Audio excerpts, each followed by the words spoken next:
Hello everyone, I'm going to be showing you how to make no jump script. So you're going to want to go to you're going to right click over workspace and click insert object here and script. And this script is definitely going to be in the description, so check it out. I'm actually going to be right back, guys, because this is going to take a long time. Okay, I am back, and you could just leave this in the workspace, to be honest. So click play, and you are not able to jump. This is my space button right now. You are unable to jump.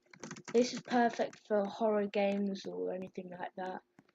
In the next video, I am definitely going to make different walk speed thingies. Damn, this has been a really short video. Anyway, I hope you enjoyed. Peace out. Don't ask why I did that.